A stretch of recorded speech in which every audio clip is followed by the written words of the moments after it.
आली मोहे लागे वृंदावन को, आली मोहे लागे वृंदावन को।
भजन बिना नर को प्यारे, भजन बिना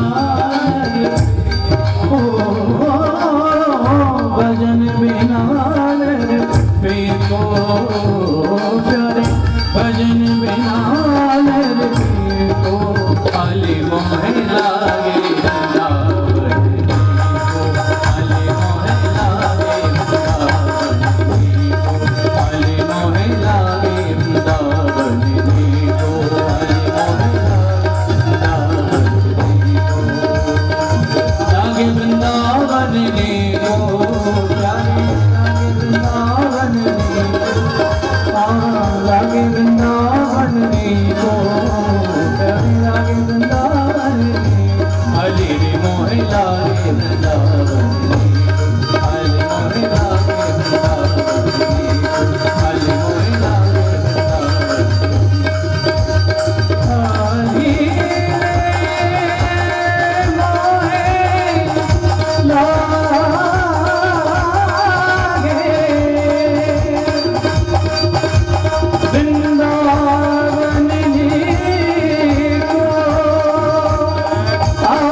हरि प्रताप के कारण इन बच्चों को कष्ट की प्राप्ति हुई है। जना अघा सुरायन्ते, मनुष्य दुष्कर्म में लग कर के ही अघा होगा। पुनस्तम तरुणी नवा धन्यम वृंदावनम तेनो भक्ति नित्यति यत्र च। ये तो भैया धन्य है श्री धाम वृंदावन, जहाँ भक्ति सदा सर्वदा नित्य करती है। नारद जी ने कहा, देवी यत् फलम नास्ति तपसा न योगेन समाधिना तत्फलम लभते सम्यक् कलौ केशव कीर्तना। देखो देवी, जो यत् फलम नास्ति तपसा, जो तपस्या में प्राप्ति नहीं है जिस फल की, जो यज्ञ अनुष्ठान में जिस फल की प्राप्ति नहीं हो सकती है, जिस फल की प्राप्ति वेद और वेदांत और न्याय और व्याकरण और भगवत गीता जैसे सिद्धांत के पाठ और अनुष्ठान कराने से भी प्राप्त नहीं हो सकता, वे केवल कली काल में नाम संकीर्तन करने से, कली काल में भवसागर से व्यक्ति तर जाता है। जय विप्र भागवती वार्ता ये है जने जने गारिता कनलोभेन कथा सारस ततो गताः। भागवत को महाराज ब्राह्मणों ने बिजनेस और धंधा बना दिया, इसीलिए जो भागवत की गरिमा है, प्रतिष्ठा है, इमेज है, इज्जत है, ये सब नष्ट होती जा रही है।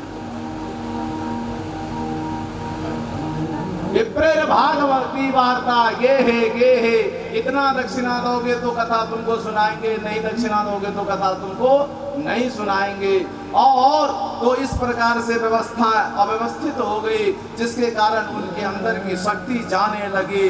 अत्यक्र भूरि कर्माणो नास्तिकारो रवाजनाः देवि तिष्ठन्ति तपसि तपस्सारस्ततो गताः फलत् पंडितास्तु गलद्रेण रमन्ते महिषाइव पुत्रस्योत्पादने दक्षा अदक्षा मुक्ति साधने। बड़ा ही व्यवस्था अव्यवस्थित हो गई है। साधु नाम दर्शनम लोके सर्वसिद्धि परम करम परम। इस प्रकार से महाराज नारद जी के वचन सुन करके भक्ति देवी ने उनके चरणों को वंदन किया है, उनके चरणों को प्रणाम किया। जयति जगति माया यस्य कायाधवस्ते वचन रचनमेकं केवलं चाकलय्यो ध्रुवपदमपि यातो यत्कृपातो ध्रुवोऽयं सकल कुशल पात्रं ब्रह्मपुत्रं नतास्मि। नारद जी ने कहा, देवी वृथा खेद यसे वाले अहो चिंता तुरा किथम श्री कृष्ण चरणम भोजा स्मर दुखम गमिष्यति। अरे जिन गोपियों ने श्री कृष्ण का स्मरण करके अपने आप को कष्ट से निवृत्त कर ली, वे श्री कृष्ण कहीं चले थोड़ी न गए हैं। उन परम पिता परमात्मा श्री कृष्ण का आप भी नाम का उच्चारण करें, उन कृष्ण का नाम का उच्चारण, उन कृष्ण का स्मरण आप भी करें और आपकी जो कष्ट है उसकी भी निवृत्ति हो जाएगी। श्री कृष्ण चरणाम भोजो स्मर दुखम गमिष्यते। उनके नाम का उच्चारण मात्र से साहब और सभी कष्टों की निवृत्ति हो जाती है। तुम तो भक्ति प्रियातस्य पदतो प्राणतोधिका। और तो और तुम तो भक्ति हो, वे तो भक्ति को तो हृदय से प्राण से चिपका करके लगा करके रहते हैं। कलौ तु केवला भक्तिर ब्रह्म सायुज्य कारणे न तपो फिर न वेदैश्च न ज्ञाने नापि कर्मणा हरेर्हि साध्यते भक्त्या प्रमाणं तत्र गोपिकाः। अगर परम पिता परमात्मा को प्राप्त करना चाहते हैं भैया तो गोपियां प्रमाण है कि परम पिता परमात्मा न वेद से न वेदांत से न न्याय से न व्याकरण से न ज्योतिष से न कर्मकांड से किसी विषय वस्तु से प्राप्त नहीं हो सकते। अगर उनको प्राप्त करना है तो केवल भक्ति है और भक्ति का मतलब समझना बहुत जरूरी है। भक्ति का मतलब एक ही है, जो परम पिता परमात्मा के चरणों में जाकर के अपने आप को समर्पित कर दे, उसी का नाम भक्ति है। गोपियों का मतलब भी कितना सुंदर भागवत में लिखा है, गोभी इंद्रिय भक्ति रसम पिबती इति गोपी। जिन गोपियों के रोम रोम में कृष्ण का नाम का उच्चारण होता हो, जिनके हर हर हर अंग हर इंद्रिया में कृष्ण के नाम का उच्चारण होता हो, उसका नाम गोपी है। जब गोपी भक्ति जब आ जाएगी तो परम पिता परमात्मा की प्राप्ति हो जाती है। और इस प्रकार से नारद जी ने सुंदर उपदेश दिया है। तस्या वचः समाकर्ण्य कारुण्यम नारदो गतः। नारद जी महाराज करुणा आई और उन्होंने नारद जी के अंदर में जो करुणा आई, उन्होंने वे भक्ति देवी की दोनों पुत्र ज्ञान और वैराग्य को अपने हाथ से उठाने लगे। अरे ज्ञान वैराग्य तुम जगो जगो, ज्ञान प्रबुद्धताम शीघ्रम रे वैराग्य प्रबुद्धताम वेद वेदांत घोषैश्चो गीता पाठे मुहुर्मुहु। अरे तुम्हारे दोनों को जागृत करने के लिए, तुम्हारे दोनों के अंदर में चेतना प्रवेश कराने के लिए हमने कितनी बार साहब गीता भागवत वेद पाठ कराया, फिर भी तुम दोनों के अंदर की वृद्धावस्था नहीं गई। तो तुम दोनों इस प्रकार से चैतन्यता पड़े हुए हो।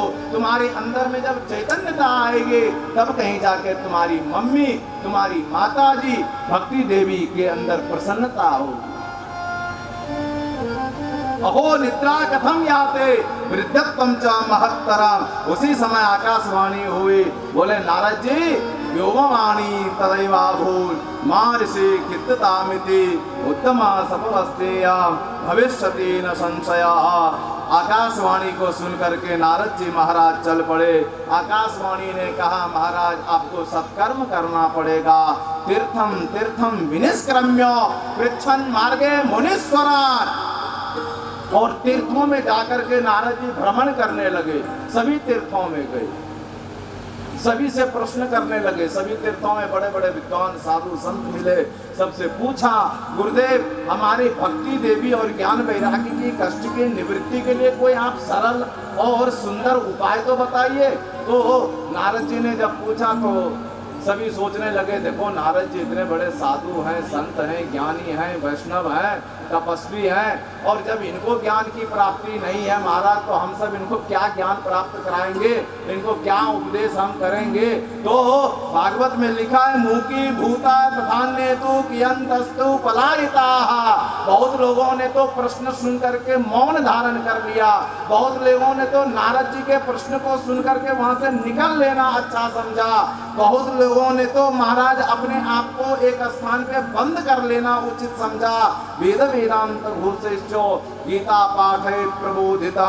स्वयं नारद जी को जिसका ज्ञान की प्राप्ति नहीं हो, उनके ज्ञान के बारे में हम सब क्या बता सकते हैं। ततश्चिंता पुरस्सोथ बदरी वनमागतो तावत् तदर्श पुरत सनकादीन मुनीश्वरान। इस प्रकार से नारद जी बड़े चिंतित हुए। चिंतित होकर के नारद जी महाराज बद्रीनाथ की ओर जाने लगे और बद्रीनाथ की ओर जाकर के उन्होंने संकल्प लिया कि मैं भजन करूंगा, तप करूंगा, लेकिन भक्ति महारानी की जो दोनों पुत्र हैं ज्ञान और वैराग्य इनकी कष्ट की निवृत्ति कराऊंगा। तो भागवत में लिखा है कि वहां पे महाराज उनको सनक सनंदन सनातन सनत कुमार चारों भाइयों का दर्शन प्राप्त हुआ, और उनके दर्शन प्राप्त होने के बाद उनके चरण को उन्होंने पकड़ लिया। उन्होंने कहा गुरुदेव पूर्वेशाम अपि पूर्वजाः, आप चारों भाई छोटे छोटे से लगते हैं लेकिन पूर्वजों के भी पूर्वज हैं और आपका जीवन भी बड़ा धन्य है गुरुदेव। कथा मात्र ही जीवना, आप चारों भाइयों का जीवन भी मात्र केवल कथा ही कथा है, भजन ही भजन मूल उद्देश्य है आपका। आपके चरणों में हमारी एक विनती है, सत्कर्म के बारे में कुछ बताइए। सनकादि महाराज ने कहा अरे नारद जी सदा श्री कृष्ण दासानाम अग्रणी योग भास्कर, आप तो श्री कृष्ण के दास हैं, कृष्ण के भजन करते हैं और फिर भी इतना महाराज आज विचलित हो रहे हैं, आप इतना दुखी हो रहे हैं। सतु गीता सुखादि भी, जिसमें सुखदेव जी क्या ज्ञान की प्राप्ति होती हो, वही ज्ञान वही सत्कर्म आपको करना है नारद जी, और उन सत्कर्म के माध्यम से ज्ञान वैराग्य और भक्ति महारानी की कष्ट की निवृत्ति हो जाएगी।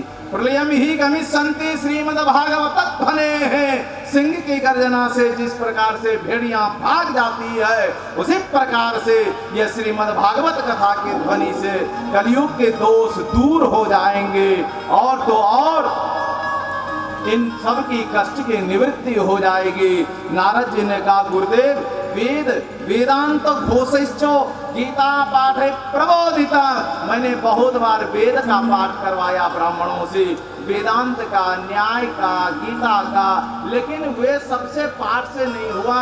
ये छोटे मोटे ग्रंथ भागवत से कैसे उनकी कष्ट की निवृत्ति होगी। तो बोले देखो भैया, ये वेद जो है, वेद एक जड़ है, एक मूल है। निगम कल्पतरोर गलितम फलम सुखमुखादमृतत्रव संयुता पिबत भागवतम रसमालया मुहुरहो रसिका भूमि भावुका।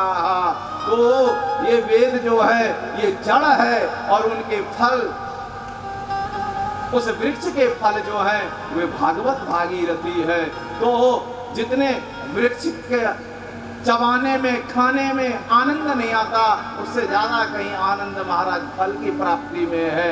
उसी प्रकार से और भी सबसे महत्वता की बात देखो, ये फल भी कैसा है, इस फल में न छिलका है न तो गुठली है, केवल रस ही रस है, जितना ले सको उतना लो।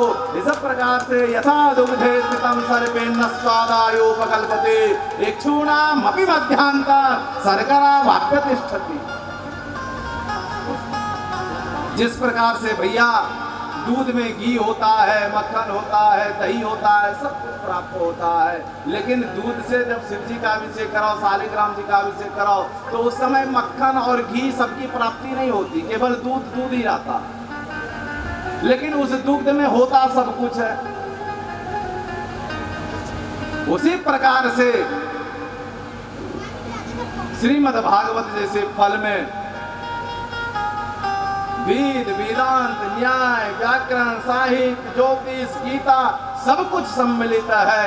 इसीलिए आप फल की कामना करें और फल जब लेंगे आप तो जरूर आप दोनों पुत्र की मुक्ति हो जाएगी। शोक दुख विनाशनम। और तो और महाराज नारद जी महाराज ने दर्शन किया। यदर्शनम च विनिहंत शुभानि सत्या श्रेयस्तनोति भम दुख तवार्तितानाम।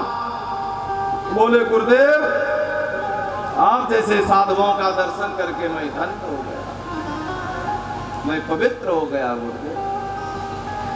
आपकी कृपा से अब मैं निश्चिंत हो गया। आपका दर्शन तो महाराज संपूर्ण पापों को नष्ट करने वाला है। भाग्योदयेन बहुजन्म समर्जितेन सत्संगमं च लभते पुरुषो यदा वै अज्ञान हेतु कृत मोह मदान्धकारो नासं विदाय हि तदोदयते विवेकः। अनन्य जन्मों के भाग्य उदय होने के बाद ही आप जैसे साधु संतों का दर्शन हो पाता है। इस प्रकार से नारद जी ने उनके चरणों में वंदन किया और निवेदन भी किया। ज्ञान यज्ञम करिष्यामि सुख शास्त्र कथोच्चलम्। गुरुदेव ये तो बताइए, भक्ति ज्ञान वैराग्य के लिए ये अनुष्ठान, ये सत्कर्म किस जगह करनी चाहिए, कहाँ पे मैं करूं? को विधि तत्र कर्तव्यो। इनकी विधि क्या है, विधा क्या है, नियम क्या है? सनकादि महाराज ने कहा, शृणु नारद वक्ष्यामो विनम्राय विवेकिने गंगा द्वार समीपे तु तटमानंद नामका नाना ऋषि गणैर्जुष्टे देव सिद्धा निषेविता नाना तरुलता किरणं नव कोमल वालुका रम्यमेकांत देशस्थाम हेम पद्मा सुसौरभाम। नारद जी, आपने बड़ा सुंदर प्रश्न किया है और बड़ा सुंदर ये ग्रंथ का अनुष्ठान करने का विधि और विधा भी है।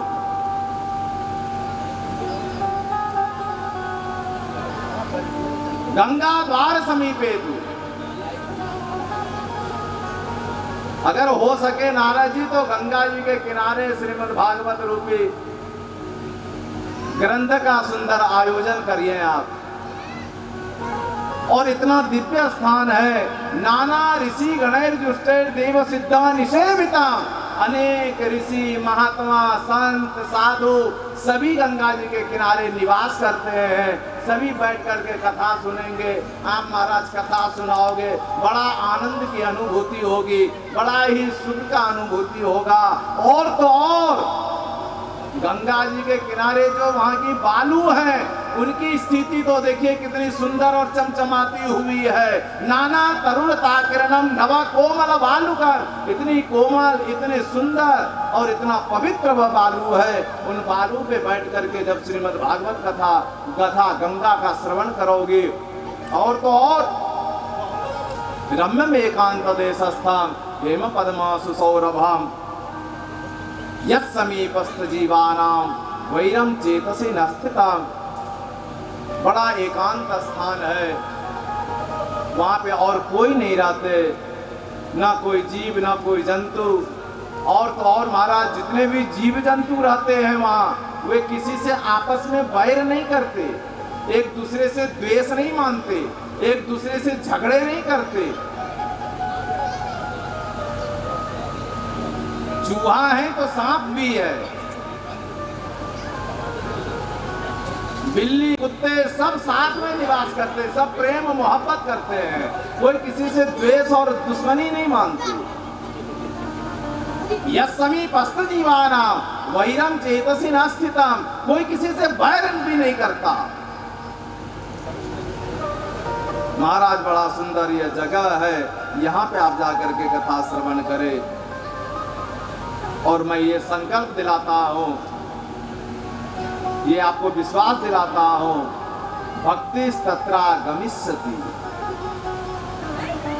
अगर आप गंगा जी के किनारे में कार्यक्रम करेंगे तो भक्ति महारानी प्रकट होकर के आएगी और अपने दोनों पुत्र के जो कष्ट है ज्ञान वैराग्य की, उनकी निवृत्ति भी होगी। ये मैं आपको भरोसा और पूर्ण विश्वास दिलाता हूं। यत्र भागवती वार्ता तत्र भक्त्यादिकं ब्रजेत। जहां भी श्रीमद् भागवत कथा गंगा का आयोजन होता है वहां पे अवश्य ही भक्ति देवी प्रकट होती है। एवं मुक्ता कुमारास्ते नारदेन समम ततः। इस प्रकार से महाराज उनको उपदेश दिया और तथैव च सभी जगह महाराज चर्चाएं होने लगी। देवलोक, ब्रह्मलोक, भूलोक, सब जगह भागवत कथा होनी है। गंगा जी के किनारे सनकादि महाराज कथावाचक रहेंगे। नारद जी महाराज मुख्य यजमान के रूप में विराजमान होंगे। सभी देवताओं में चर्चा, ब्रह्मलोक में चर्चा, देवलोक में चर्चा, भूलोक में चर्चा, सब जगह चर्चा होने लगी। श्री भागवत पीयूष पानाय रसलम पटाः धावन्तोऽप्याययो सर्वे प्रथमं ये च वैष्णवाः। और जितने भी रसिक भक्त हैं, परमपिता परमात्मा को मानने वाले, धर्म कर्म को मानने वाले, वे सभी वैष्णव महाराज अपने आप दौड़ दौड़ करके कथा श्रवण करने के लिए जाने लगे, हरिद्वार पहुंचने लगे। भागवत में तो लिखा है भैया, भृगुर वशिष्ठ च्यवनश्च गौतमो मेधातिथिर्देव बलदेवरातौ रामस्तथा गाधिसुतश्च साकलो मृगण्डपुत्रा त्रिजपिप्पलादाः वेदान्तानि च वेदाश्च मन्त्रास्तन्त्राः समूर्तयाः वैष्णवाश्च विरक्ताश्च न्यासिनो ब्रह्मचारिणः। भृगु जी, वशिष्ठ जी, चमन ऋषि, बड़े बड़े महाराज, सभी ऋषि हरिद्वार पहुंचने लगे।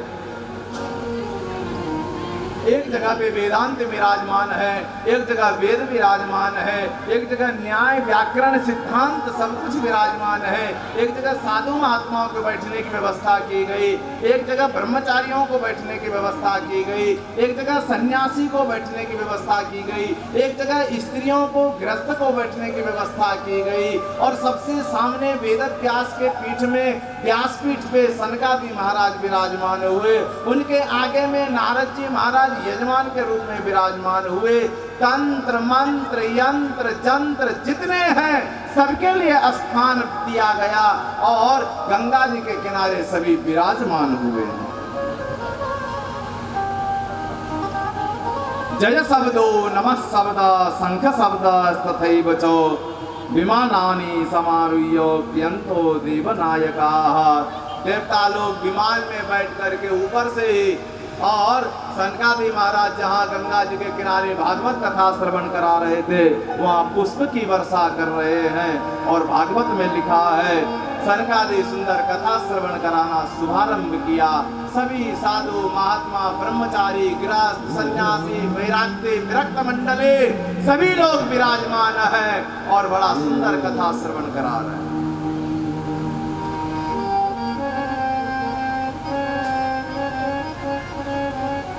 यस्य श्रवण मात्रेण हरिश्चित्तम समाश्रयेत। भैया ये कथा तो ऐसी है, एक बार सुनने मात्र से जो मन में, जो चित्त में बेचैनी है, परेशानी है, कष्ट है, दुख है, क्षोभ है, पीड़ा है, उसकी निवृत्ति हो जाती है।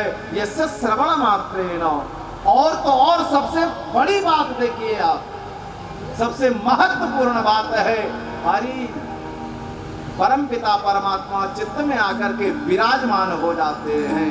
सदा से प्या श्रीमद् भागवती कथा यस्य श्रवण मात्रेण हरिश्चित्तम समाश्रये। ग्रंथोष्टादश सहस्रो द्वादश स्कंद संहितः परिच्छिक्षुक संवादः शृणु भागवतम च यत्। मैं आपको बताऊं, ये श्रीमद् भागवत कथा सदा सेवन करने वाली ग्रंथ है। लेकिन जब कोई कामना विशेष के लिए कथा होती है, एकादशी उद्यापन हो तो कार्तिक होनी चाहिए, पूर्वजों के निमित्त हो तो श्राद्ध पक्ष होनी चाहिए, तीर्थों की कथा हो तो सावन भादो आश्विन ऐसे कोई सुंदर मास होना चाहिए, और जहां निष्काम कथा हो वे तो सदा सिद्ध्या है, सदा सिद्ध्या श्रीमद् भागवती कथा। जितना सेवन करो उतना ही आनंद है, लेकिन जहां कामना बस है, मोक्ष की प्राप्ति है, तो वहां 6 मास के बारे में बताया है। बड़ा सुंदर मार्गशीर्ष मास, माघ मास, श्रावण मास, भाद्रपद मास, कार्तिक मास, वैशाख मास, ये सब बड़े सुंदर मास हैं भागवत कथा के लिए, क्योंकि वैशाख मास में ही बड़ा सुंदर एकादशी का आवागमन होता है, कार्तिक में भी बहुत सुंदर एकादशी का आवागमन होता।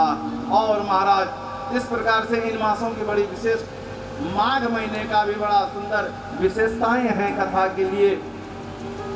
तो उन्होंने कहा ग्रंथोष्टत सहस्रो द्वादश स्कंद संहिता। मैं आपको बताऊं 18 पुराणों में सर्वश्रेष्ठ पुराण श्रीमद् भागवत है।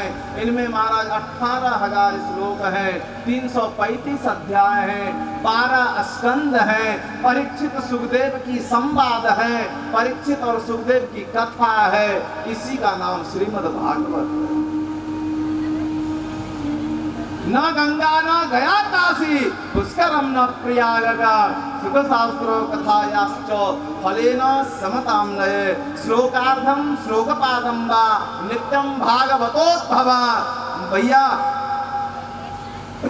जिसको भी परम गति की प्राप्ति करनी हो, जिसको भी परमपिता परमात्मा के चरणों में अपने आप को प्रदान करना हो, उसको एक ही कार्य करना चाहिए। श्लोकार्थम श्लोकपादम वा पठेत भागवतम च यः नित्यं पुण्यम वाप्नोति राजसूयाश्वमेधयोः।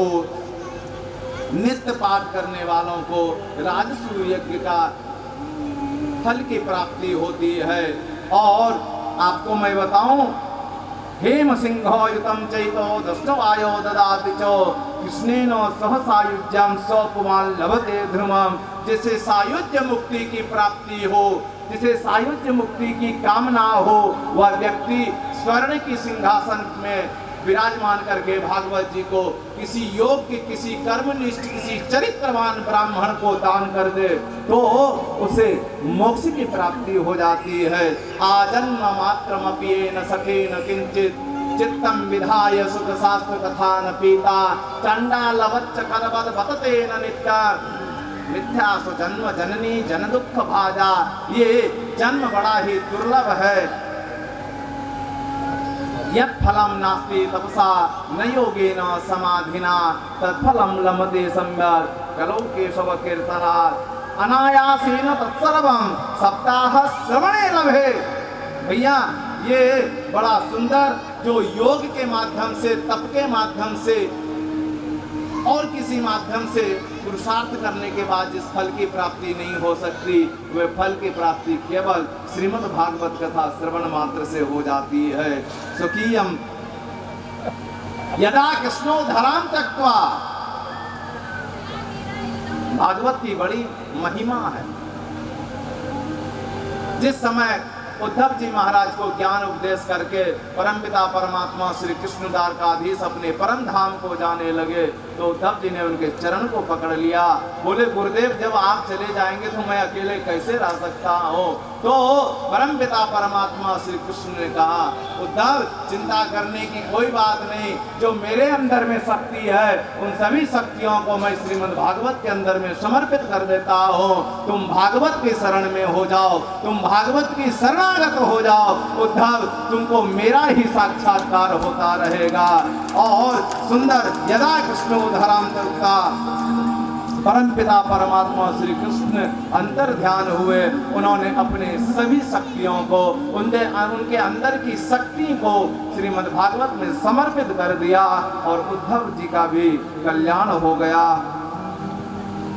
स्वकीयम यद् भवेत् तेजस् तच्च भागवते तथा विरोधाय प्रविष्ट चोयम श्रीमद्भागवतार्णवार तेनेयम वाङ्मयी मूर्ति प्रत्यक्षा वर्तते हरे सेवनात् श्रवणात् पाठात् दर्शनात् पापनाशिनी। ये तो महाराज श्रीमद् भागवत ग्रंथ ऐसा है, ये तो वाङ्मय प्रतिमूर्ति है। इसमें नहीं दूध चढ़ा सकते, नहीं घी चढ़ा सकते, नहीं शहद चढ़ा सकते, नहीं जल डाल सकते हैं। ये तो वाङ्मय प्रतिमूर्ति है। केवल पुष्प तुलसी पत्र इनमें समर्पित कर सकते, इनको प्रणाम करने का अधिकार है, इनके शरण में जाने का अधिकार है। और तेने यम वाङ्मयी मूर्ति प्रत्यक्षा वर्तते हरे सेवनात् श्रवणात् पाठात् दर्शनात् पापनाशिनी।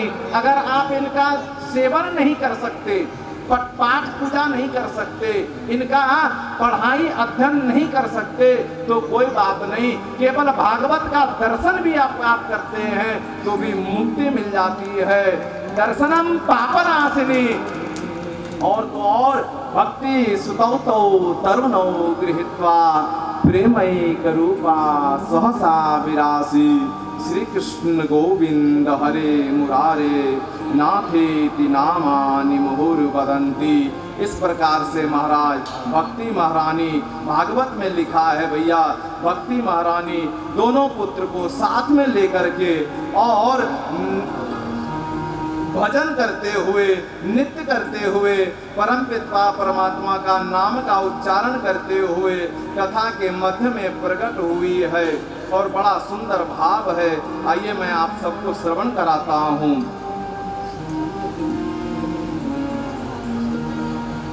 भक्ति सुतौ तरुणौ गृहीत्वा प्रेमैक रूपा सहसा विरासी। श्री कृष्ण गोविंद हरे मुरारे नाथेति नामानि मुहुर्वदन्ति।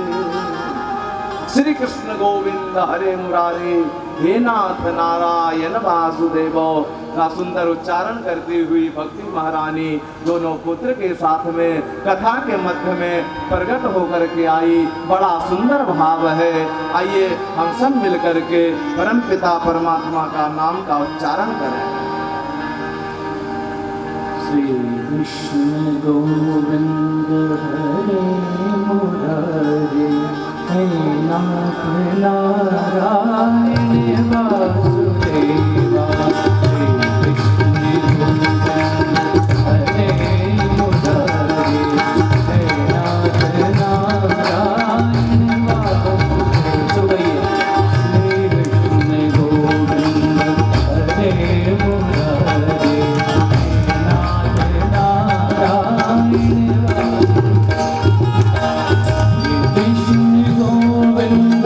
हरे मुरारे, हे नाथ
नाथ करूं निष्काम भोगी दिन रात करूं हे नाथ नारायण वासुदेव श्री कृष्ण गोविंद हरे मुरारे हे नाथ नारायण वासुदेव श्री कृष्ण गोविंद हरे मुरारे हे नाथ नारायण वासुदेव श्री कृष्ण गोविंद हरे मुरारे हे नाथ नारायण वासुदेव श्री कृष्ण गोविंद हरे मुरारे हे नाथ नारायण बोलो नारायण भगवान की जय हो।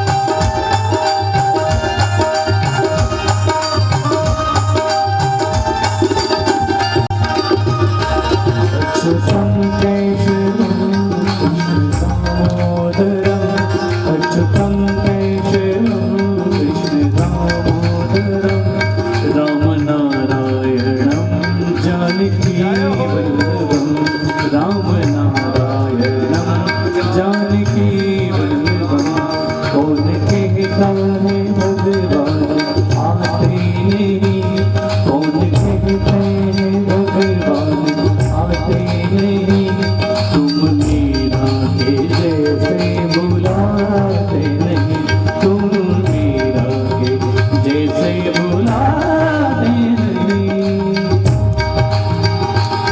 अच्युतं केशवं कृष्णदामोदरम् अच्युतं केशवं कृष्णदामोदरम् रामनारायणं जानकीवल्लभं सब गाइए रामनारायणं जानकीवल्लभं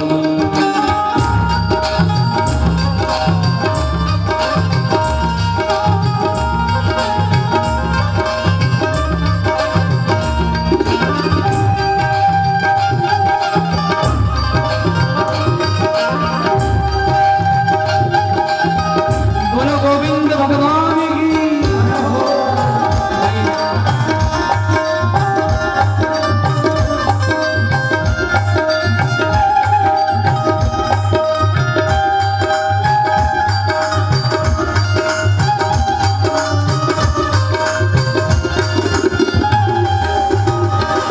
अधर पे बंशी हृदय मेरा दे हृदय मेरा बट गए दोनों में आधे आधे बट गए दोनों में आधे आधे हे राधा नागर हे भक्त वत्सल हे राधा नागर हे भक्त वत्सल सदैव भक्तों के काम सारे सदैव भक्तों के काम सारे वही गए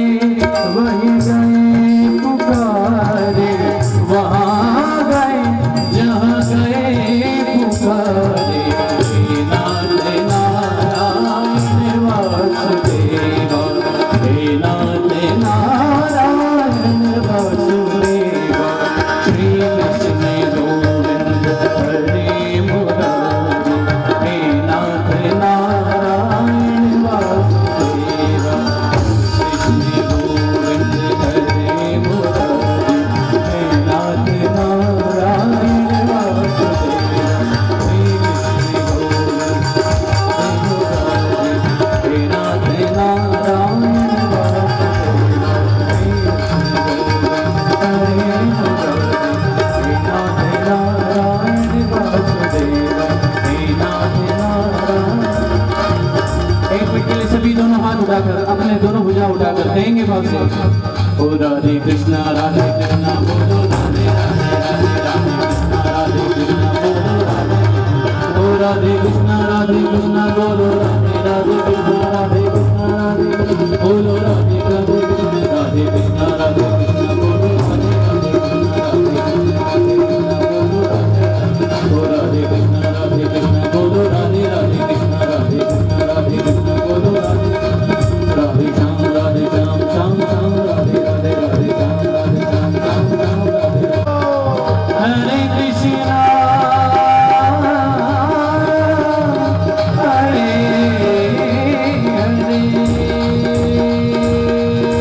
जाकर महाराज भक्ति महारानी प्रकट हो गई दोनों पुत्र को लेकर के, और सभी साधु महात्मा सनकादि महाराज से कहने लगी, गुरुदेव वाहम तो तिष्ठाम्यधुना ब्रुवन्तु ब्रह्मा इदं ताम गिरमुचिरेते। अब मैं कहाँ निवास करूं, ऐसा कोई स्थान मुझे प्रदान करें। तो सनकादि महाराज ने कहा, सात्वं च तिष्ठस्व सुधर्य संश्रया निरंतरम वैष्णव मानसापि। अरे आप तो वैष्णवों के हृदय में विराजमान करने वाली हैं भक्ति महारानी, आप तो सदा सर्वदा भगवान के भक्त के हृदय में विराजमान रहती हैं। इस प्रकार से यह भक्ति महारानी का प्रसंग श्रीमद् भागवत के महात्म्य में सुंदर प्रसंग के साथ सकल भुवन मध्य निर्धनास्ते विधन्या निवसति हृदि येषां श्री हरेर भक्ति रेखा हरिरपि निजलोकम सर्वधातु विहाय प्रविशति हृदि तेषां भक्ति सूत्रोपनत्थः। परम पिता परमात्मा बड़े कृपालु हैं, बड़े दयालु हैं, जो भक्ति के नाम पे तो महाराज अपने अस्थिर परम पिता परमात्मा रह नहीं सकते, वे अवश्य ही व्यक्ति के हृदय में जाकर के जहाँ भक्ति महारानी निवास करती हो वहाँ जाकर के प्रकट हो जाते हैं। और ये भक्ति का सुंदर प्रसंग को सौनकादि ऋषियों को सूत जी महाराज ने श्रवण कराया है भागवत में। आगे का सुंदर भी बड़ा सुंदर है। सूत जी ने कहा, देखो सौनकादि ऋषियों एक बात और मैं बता दूं, निज लोकम परित्यज्य भगवान भक्तवत्सलः, परम पिता परमात्मा कितने कृपालु हैं। ये बात तो देखिए आप, अपना परम धाम का परित्याग करके और भक्तों के घर में आ जाते हैं। नारद जी ने यह तन्मयता देख करके सनकादि से पूछा, गुरुदेव आपसे एक और प्रश्न है, ये बताएं के विशुद्धन्ति वदन्तु मय्या सप्ताह यज्ञेन कथा मयेन। ऐसे कौन कौन से व्यक्ति हैं संसार सागर में जो श्रीमद् भागवत कथा श्रवण करने से उनकी मुक्ति हो जाती है, उन्हें मोक्ष प्राप्त हो जाता है, उनके नाम बता दें। सनकादि महाराज ने बड़ा सुंदर विस्तार से बताया। बोले, ये मानवाः पाप कृतश्चु सर्वदा सदा दुराचार रता विमार्गगाः क्रोधाग्निदग्धा कुटिलाश्च कामिना सप्ताह यज्ञेन कलौ पुनन्ति ते। भैया कोई भी मानव हो, कितना भी बड़ा पापी हो, कितना भी बड़ा निकृष्ट हो, कितना भी बड़ा दुष्ट हो, वह भी व्यक्ति साहब अगर श्रीमद् भागवत सप्ताह ज्ञान यज्ञ की कथा श्रवण कर लेता है तो उसका भी कल्याण हो जाता है। और तो और सत्येन हीना पितृमातृदोषकाः स्त्रीणा कुलाश्च समधर्म वर्जिताः वेदम्भिकामशरणोपि हिंसकाः सप्ताह यज्ञेन कलौ पुनन्ति ते। जो सत्य से जिसका जीवन विहीन है, कभी जीवन में सत्य नहीं बोला, जो अपने माता पिता से भी दुखी रहते हैं या अपने माँ पिता को दुखी रखता हो, अपने माँ पिता को प्रताड़ित करता हो, और इस प्रकार से महाराज जो भी व्यक्ति पापी हो वे भी श्रीमद् भागवत सप्ताह ज्ञान की कथा श्रवण कर ले तो उसका भी मोक्ष हो जाता है।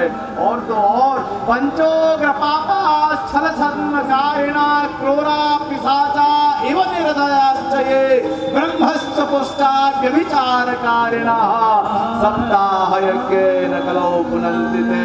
भैया शास्त्र में 5 सबसे बड़े पाप के बारे में वर्णन बताया गया है। पहला पाप है परस्त्री गमन, दूसरे स्त्रियों के साथ गमन करना, ये सबसे बड़ा पृथ्वी का पाप है।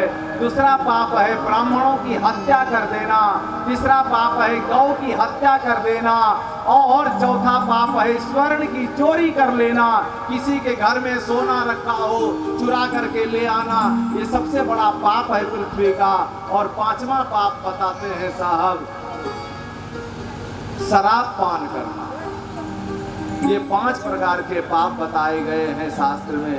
पंचोग्र पापा छल छद्मकारिणा क्रूरा पिशाचा इव निर्दयाश्च ये ब्रह्मस्व पुष्टा व्यभिचारिकारिणा सप्ताह यज्ञेन पुनौ कलौ पुनन्ति ते।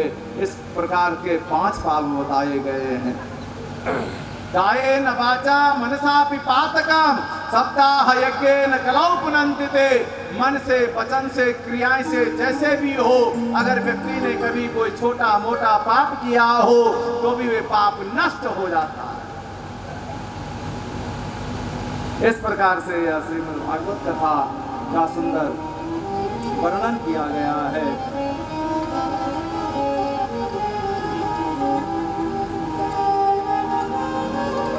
गुरु विष्णु कन्हैया लाल की, श्रीमद् भागवत महापुराण की जय।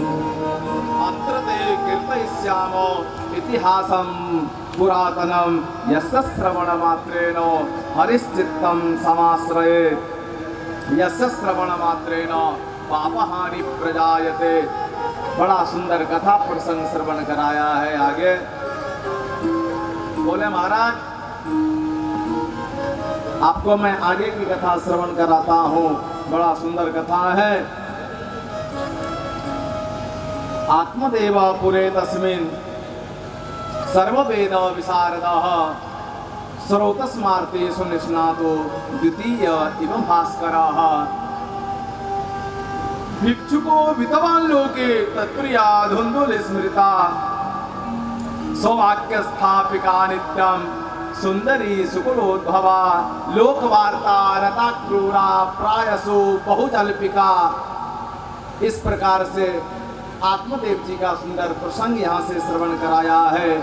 सनकादि महाराज ने नारद जी से कहा, तुंगभद्रा तट का नाम एक निवास था, एक गांव था, एक ग्रामीण बस्ती था। उस गांव में, उस ग्रामीण बस्ती में वे आत्मदेव नाम का एक ब्राह्मण निवास किया करते थे। और ब्राह्मण के बारे में बताया है, स्रोतस्मार्तेषु निष्णातो द्वितीय इव भास्कर। बड़ा महाराज विद्वान था, बड़ा कर्मनिष्ठ था, बड़ा तपस्वी था ब्राह्मण। उनकी एक पत्नी भी थी।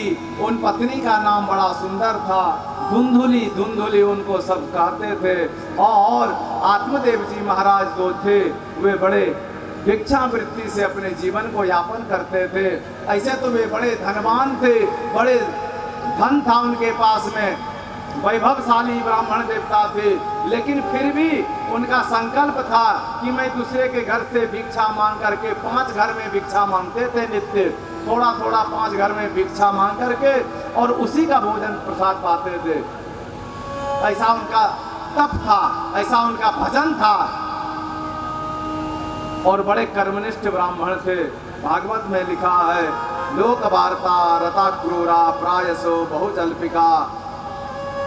जिस प्रकार से आत्मदेव जी के अंदर में सभी प्रकार के गुण प्राप्त थे, उसी प्रकार से उनकी धर्म पत्नी जो धुंधुली थी, उनके अंदर में सब अवगुण ही अवगुण था। धनार्थम धर्म मार्गेण ताभ्यम नीतम तथापि च। सबसे बड़ी बात तो देखिए, उनके महाराज आत्मदेव जी को न बेटा था न बेटी, तो उन्होंने न पुत्र न विवाह पुत्री। तपश्चिंता दुरोभृषम, उन्होंने बहुत धन, धर्म कर्म पूजा पाठ, धर्म कर्म पूजा पाठ कराने में खर्चा कर दिया। धनार्थम धर्म मार्गेण, फिर भी ना पुत्रो ना विवाह पुत्री, पुत्र पुत्री कुछ भी प्राप्त नहीं हुई। एकदा सौदये दुखा गृहं त्यक्ता वनं गतः। एक बार वे बड़े दुखी हुए और दुखी होकर के साहब उन्होंने घर का परित्याग कर दिया और परित्याग करके वे वन में चले गए। वन में जाकर के सरोवर के किनारे वन में निवास करने लगे। उन्होंने संकल्प लिया कि भैया जब तक पुत्र और पुत्री की प्राप्ति नहीं हो जाती तब तक मैं अब वापस घर नहीं जाऊं। ऐसा उन्होंने संकल्प लिया। भागवत में लिखा है, पीत्वा जलम निसंतस्तु प्रजा दुखेन कर्षिताः। महाराज उस सरोवर के किनारे आत्मदेव जी आए हुए हैं और उस सरोवर में आत्मदेव जी ने जैसे जलपान किया, वहाँ संत महापुरुषों का उनको दर्शन प्राप्त हुआ। साधुओं ने कहा, अरे बेटा तुम इतना दुखी क्यों हो, तुम्हारे अंदर में क्या कष्ट है, क्या पीड़ा है। कथम रोदसी विप्रतम काते चिंता वलीयसी वदत्तम सत्वरम मह्यम स्वस्य दुखस्य कारण। बेटा तुम बहुत दुखी हो, किस बात से दुखी हो, तुम अपने दुख के कारण मुझे बताने की कृपा करो। आपने आत्मदेव जी महाराज बड़े रुदन करने लगे। उन्होंने कहा, गुरुदेव किम ब्रह्मीमी ऋषे दुखम पूर्व पापे न संचिता। मैं अपने पाप के बारे में, अपने कर्म के बारे में, मैंने जो जीवन में कर्म किए हैं उनके बारे में मैं आपसे क्या बोलूं गुरुदेव। मैंने इतने पाप किए, इतने पाप किए। मत्तम नहीं गृह्णन्ति प्रीत्या देवादयातया। मैंने इतना पाप किया जीवन में कि अब तो मैं अपने पूर्वजों को जल भी देता हूँ तर्पण के माध्यम से, तो वे पूर्वज लोग हमसे जल भी अब लेना स्वीकार नहीं करते। प्रजा दुखे न सुन्यो हम प्राणान तको मिहागता। इसीलिए मैं इतना दुखी हो गया, इतना दुखी हो गया, मैं अपना प्राण का परित्याग करने के लिए अब सरोवर के किनारे आ गया हूँ। मैंने शास्त्र में पढ़ा था, धिक जीवितम प्रजाहीनम धिक गृहम च प्रजाम बिना धिक धम दानम चानपत्यस्य धिक कुलम संततिम बिना। अरे जिस कुल में वंश ना हो वह कुल धिक्कार है, उस धन को धिक्कार है, उस माता पिता को धिक्कार है, उस संपदा संपत्ति सबको धिक्कार है भैया। यत् फलम मद गृहायातम तच्च शीघ्रम विनश्यति। संत ने कहा, अरे बेटा आत्मदेव जी को बहुत समझाया, बोला आप इतना चिंता क्यों करते हो। मुंचा ज्ञानम प्रजा रूपम बलिष्ठा कर्मणो गति विवेकम तु समासाद्य त्रिज संसार वासना। ये मैं आपको बता दूं, ये मुंचा ज्ञानम प्रजा रूपम बलिष्ठा कर्मणो गति, ये जो व्यक्ति को सुख और दुख की प्राप्ति होती है, कष्ट की प्राप्ति होती है, किसी को पुत्र नहीं है, किसी को पुत्र है, ये जितने भी कष्ट हैं ये कर्म के कारण होता है। कर्मणो गति ही, ये कर्म की गति है। अरे आप तो विवेकवान हैं, विवेकम तु समासाद्यो त्रिज संसार वासना। आप तो विवेक से अपने संसार में साधना में लगे रहें और ये वासना से दूर हो जाए। सप्त जन्मावधि तब पुत्रो नैवच नैवच। और मैंने तो आपके मस्तिष्क रेखा को भी देख लिया है, इस मस्तिष्क में आपके 7 जन्म तक कोई पुत्र और पुत्री भी नहीं है, इसीलिए अब तो चिंता करने की भी कोई बात नहीं। आत्मदेव जी ने कहा, गुरुदेव मेरा संकल्प है पुत्रम देहि बलादपि। अगर आपने पुत्र देने का आशीर्वाद नहीं दिया मुझे, न चित्त जान्य हम प्राणम तुदग्रे शोक मूर्छिता, तो मैं सत्य कहता हूँ कि मैं आपके चरणों में अपना प्राण का परित्याग कर दूंगा, लेकिन अब मैं घर वापस लौट के नहीं जाऊंगा।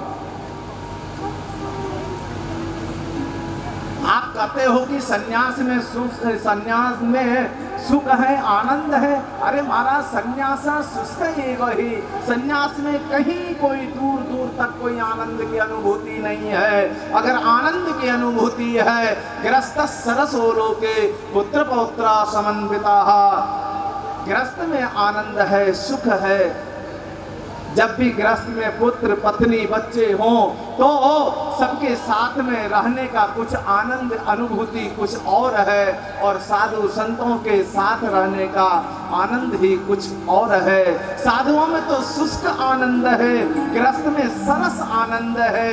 सब में झगड़े होते हैं, प्रेम होता है, और इस प्रकार से प्रेम और झगड़े की कलह और आनंद की प्राप्ति कराता है। तो सन्यास में कोई आनंद नहीं है। और दूसरी बात ये है कि आपने कहा गुरुदेव पुत्र नहीं है तो कोई बात नहीं, मैं तो ये जानता हूँ अपुत्रस्य गतिर्नास्ति, बिना पुत्र का तो व्यक्ति को सद्गति भी प्राप्त नहीं होती। जिसको पुत्र नहीं है उसकी सद्गति भी नहीं होती है। इसीलिए मुझे तो पुत्र की प्राप्ति का आशीर्वाद प्रदान करे। संत ने कहा, अरे देखो भगवत गीता में सुंदर सी बात लिखी है, उद्धरेदात्मनात्मानं नात्मानं भवसादये यात्मैव तात्मनो बुद्धि रात्मैव रीतिरात्मनः। बड़ा सुंदर श्लोक है भगवत गीता में, और वेदांत में भी एक श्लोक आया है, तमेव विदित्वाति मृत्यु मेति नान्या पंथा विद्यते अनायो। भैया जो भी करना हो अपने शरीर से करना चाहिए। उद्धरेदात्मनात्मानं नात्मानं। हमारा पुत्र होगा तो पुत्र पिंडदान करेगा, पुत्र हमारे लिए तर्पण करेंगे, पुत्र हमारे निमित्त ब्राह्मणों को भोजन कराएंगे, उससे कल्याण कम होगा जितने कल्याण आप अपने हाथ से आप अपना कल्याण करके जाओगे। और पिंडदान का मतलब भी क्या है नारद जी, ये भी तो समझिए थोड़ा आप। ये शरीर को ही पिंड कहते हैं। ये शरीर रूपी पिंड को, ये शरीर रूपी पिंड श्री परमपिता परमात्मा कृष्ण के चरणों में समर्पित कर देने का ही नाम पिंडदान है। इसीलिए ये शरीर से जितना कार्य हो जाए उसी से मुक्ति और मोक्ष की प्राप्ति हो सकती है।